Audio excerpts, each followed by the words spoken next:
अल्हम्दुलिल्लाह रब्बिल आलमीन अस्सलातु वस्सलामु अला सय्यिदिल मुरसलीन व अला आलिहि अस्हाबिल अजमईन अम्मा बाद।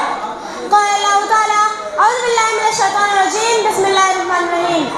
इस्लामी भाइयों, अल्लाह तबारक व तआला सूरह बकरा की आयत नंबर 155 में इरशाद फरमाता है, हम तुमको जरूर आजमाएंगे खौफ से, भूख से, माली जान की कमी से और फलों की कमी से, मगर ऐसे सब्रगुज़ार लोगों को बशारत सुना दीजिए कि जिनको अगर कोई मुसीबत लाहक होती है तो ये कहते हैं मेरा शुबह हम अल्लाह के लिए हैं और अल्लाह की जानिब लौट कर जाने वाले हैं।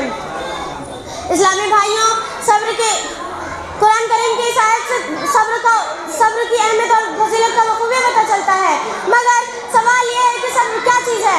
हम ये समझते हैं सब्र एक छोटी सी चीज़ है, कोई आपको छोटा सा नुकसान पहुँचा दे और आप बर्दाश्त कर ले, बदला ना ले, इसी का नाम सब्र है। नहीं मेरे भाइयों, सब्र का मानी इतना कम नहीं है।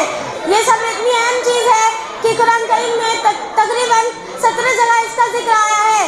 कहीं अल्लाह ताला ने इन्नल्लाह मअस साबिरीन कहकर सब्र करने वालों को सहारा दिया, तो कहीं वल्लाहु युहिब्बुस साबिरीन कहकर उन्हें अपनी मोहब्बत का परवाना अता किया। सूरह असर में तो अल्लाह ताला ने इन्हीं लोगों को नुकसान और खसारे से महफूज करार दिया है जो एक दूसरे के हक की तलकीन करते हो। इस्लामी भाइयों, सब्र का मानी सब्र इतनी अहम चीज़ है, अगर जानना है तो हमारे हुज़ूर सल्लल्लाहु अलैहि वसल्लम के हाथ तैयबा पर नजर डालो, उन मसाइब का तसव्वुर करो जिनको हुज़ूर सल्लल्लाहु अलैहि वसल्लम ने दावत हक की राह में झेले, और उनके खानदान बनी हाशिम का यह हाल था कि तड़पना भूख से कुछ रोज आखिर जान देना, तड़पना भूख से कुछ रोज आखिर जान देना, वो माओ का फर्क को देख कर चुपचाप रो देना।